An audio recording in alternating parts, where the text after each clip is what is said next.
was moving over the water. Spirit, come move over us. Come rest on us. Come rest on us. As the Spirit was moving.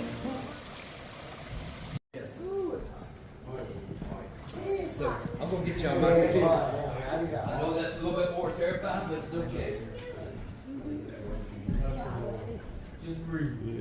Yeah. Y'all might need to. Y'all gonna talk together? We can watch you guys.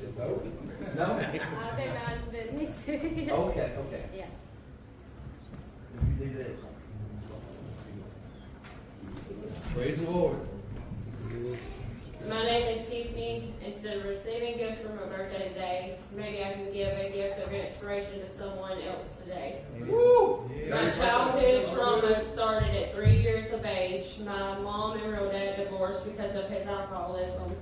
Then, 3.5 years old, mom remarried. My stepdad molested me from 3 to 13 years of age.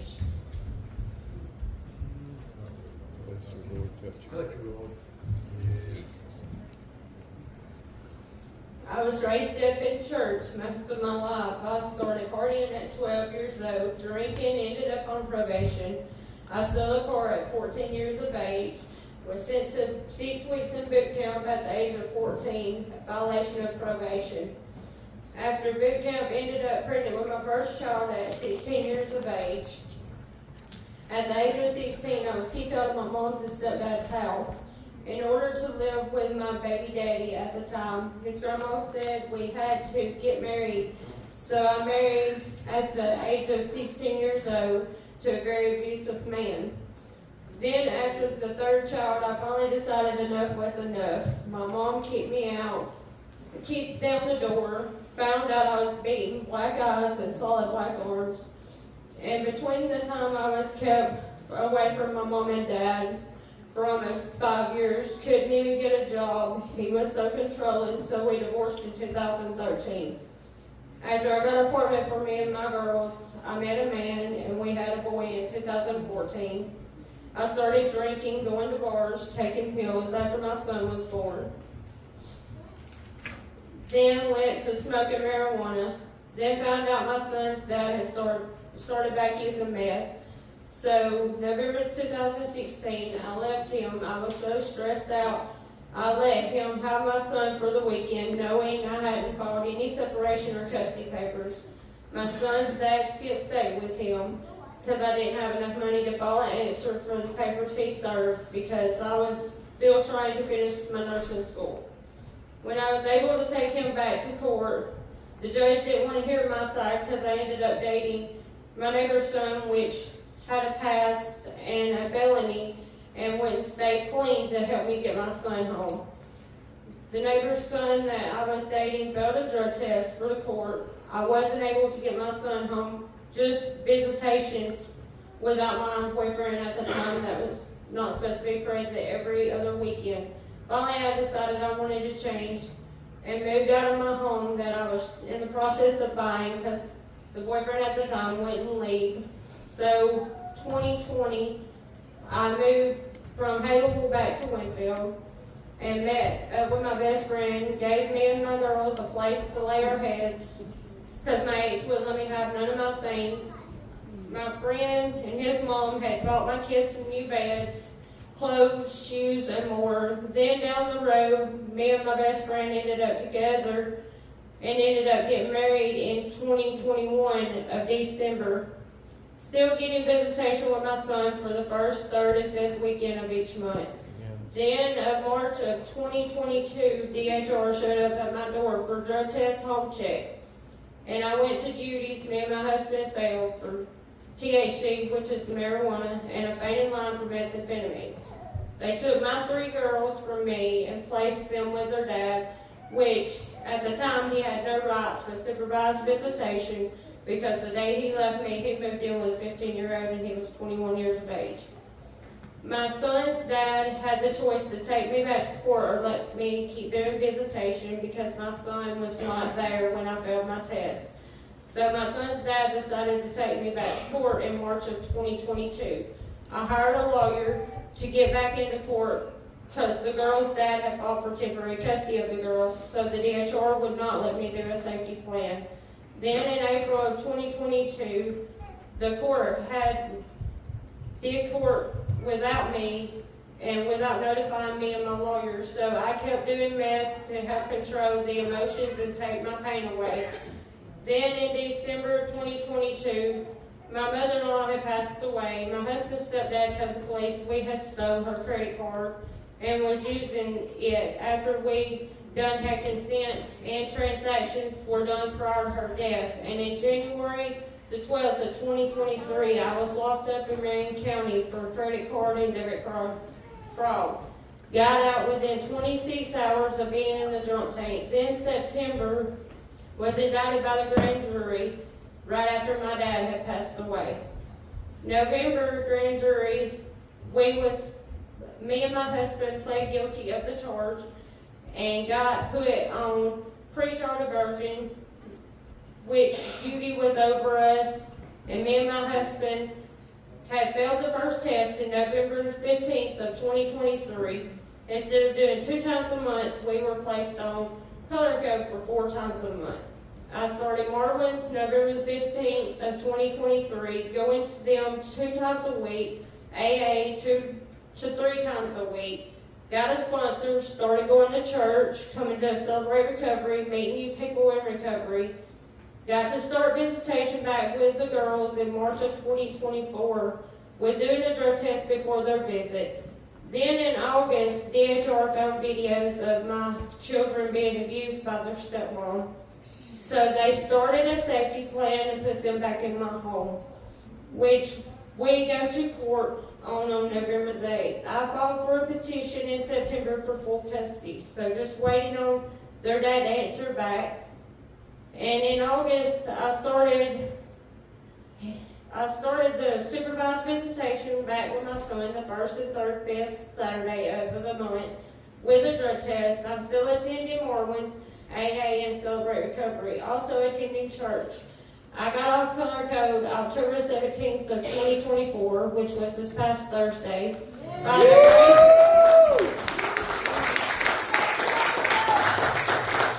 the grace of God, I'm still going strong. Just remember, you can change if you want to. You just got to take one day at a time, keep God as number one higher power, and keep praying. It will always work if you work it. Thank y'all for letting me pray.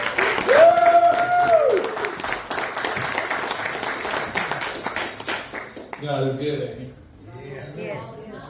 It took me a long time to realize that. Amen. 35 years. Growing up as a little child, I was brought up in church. But I didn't want nothing to do with it. I was just there to hang out with the kids. But I always knew, you had to act like you had some brains. You sit over in a little pew, you didn't do nothing. You didn't make no sound. You acted like you knew what was going on. Up until I was probably 15, I pretty much started running right in my own will, running away from God.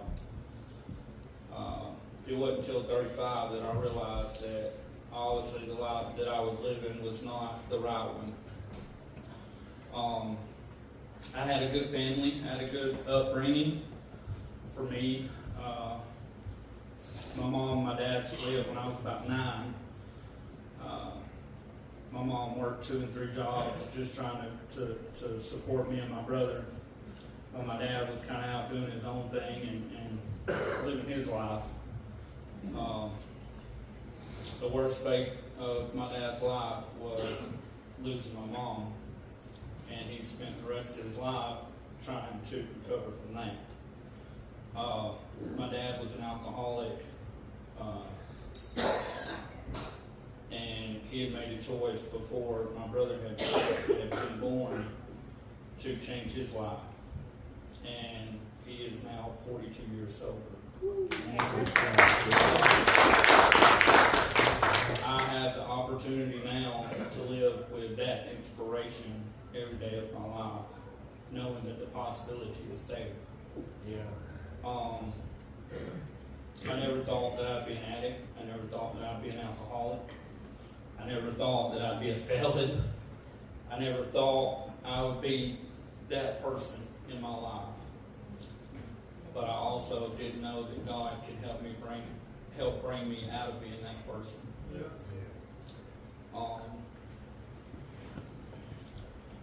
I get my strength from my mom, and I get my smarts from my dad. For so many years, I'd been peculiar to my dad at the point where, at some point he'd realized that, he had messed up. And then he'd wanted to come back in my life after I was grown and try to make up for that.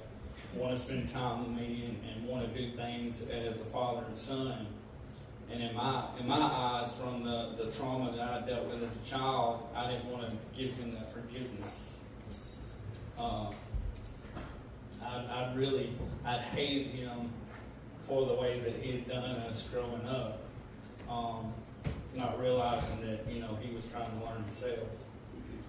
But the irony and the things in life comes to you when I caught myself living the same way.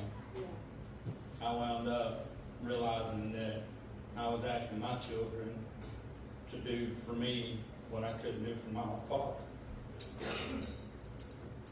I wound up trying to manipulate the system. I wound up trying to be self-willed, run right, and it caught up with me. I wound up going to rehab for 21 days in Sunrise in Russell. That's when I opened my eyes. The blessings that I've been given from the choices that I've made are nowhere near what I could get back.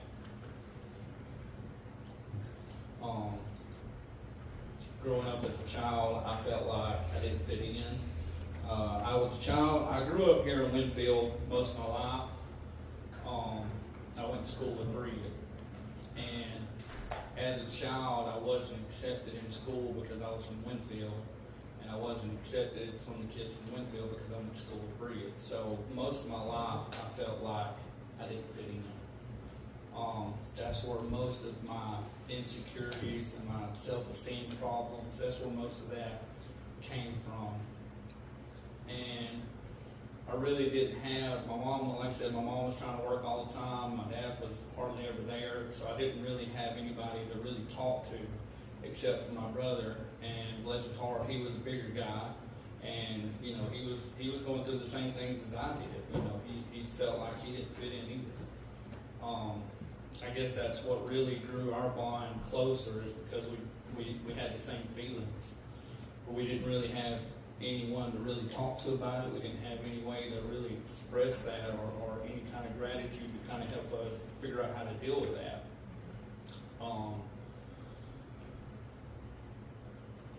My mom and dad split up when I was 9. My mom wound up remarrying to an Army brat. And life was different then. Everything went from being mediocre to, being strict. I respect my stepdad for everything he's done for me. He tried to be as much of the dad and as much support to me and my brother as he could. He was gone a lot with summer camp. He had to go overseas with the 877. Then once he got out of the military, he became a truck driver. So he was gone a lot too. But he was very supportive as much as he could be, being a stepdad. I wound up growing up and getting with the wrong crowd to hang with. Because for me, it just, I guess you say, I sought out whatever felt like I fit in, regardless of who it was or where it was at. As long as I felt like I fit in, I felt like that was the place I needed to be. But it wound up leading me in a dark path. And then once I felt like I got into that wrong road in my life, I got to a point where I felt like I didn't know a way out. I felt like I was just stuck. I felt like I was just hooked. and I couldn't get away. And somehow the Lord wound up setting up a series of things in my life that showed me a way out. The worst thing I ever felt was the one thing that I asked for Him, He gave me, and then I wound up taking it for granted. And once I realized that I took that for granted, I felt like there wasn't a way that I was going to be able to get it back. I felt like I was going to lose it. I almost lost my marriage. I lost my kids. I lost my house. I lost my car. I lost my job. I was on life's terms dealing with things in my life that I had no control over. And all I knew was to go deeper. Some reason when you feel like the fire's on your back, you feel like you don't know what to do. For some reason it seems easier just to dig that hole deeper. But the Lord found out that there was a way to put me in the spotlight to say, hey, the darkness is not the light that you want to see for the rest of your life. He wound up giving me an opportunity to find a church to go to. He wound up finding me an opportunity to be able to lose the friends that I thought were friends that I was hanging out with. He found a way to take them out of my life. He inspired me to find new sober friends to be able to enjoy life with. He gave me a place to stay. He helped me get a car. He helped me get a job back. Everything that I lost, He had replenished in a better sense. Yes. The marriage that I thought I was going to lose, He made stronger. Amen. Yes. The relationship that I have with my kids that I thought that I had screwed over, He made stronger. He gave me the opportunities that I never thought I'd ever have again. I can't, like I said, now I can't thank Him enough for all the blessings that He's given me in my life. The opportunities, and I never thought at one point in time that if I knew now what I knew then, or if I knew then what I know now, life would be so much different. Because I know the way I feel, the way I act, the people that I hang around, just the joy, the light, the understanding that I have now that I've lacked my whole life is all because of Him and the choice that I've chosen to give my life to Him. It's crazy how irony works in our lives. I was actually telling my wife earlier, there was a song that was portrayed to me earlier this week, or last week, technically, when I went to class. And I was trying to tell her all weekend, like, hey, you need to listen to this song. Hey, you need to listen to this song. She's like, I'll get to it. And lo and behold, they wound up playing that song in church today.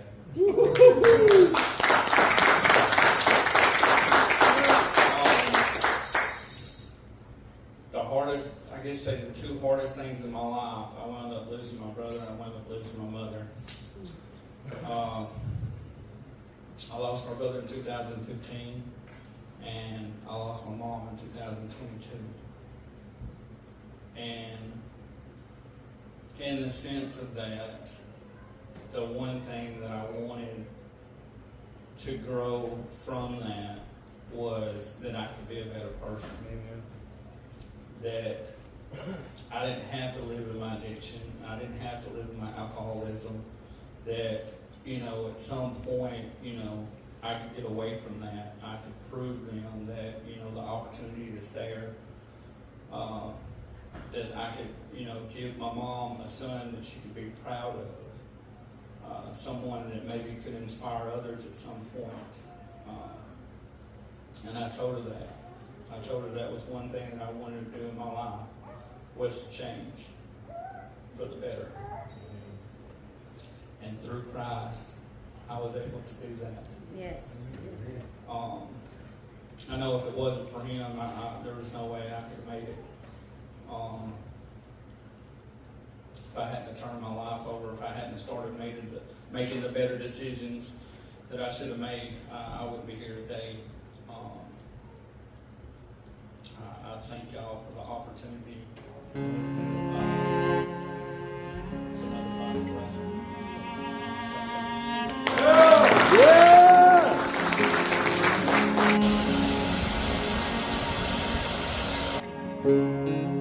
I found you in the middle of my mess.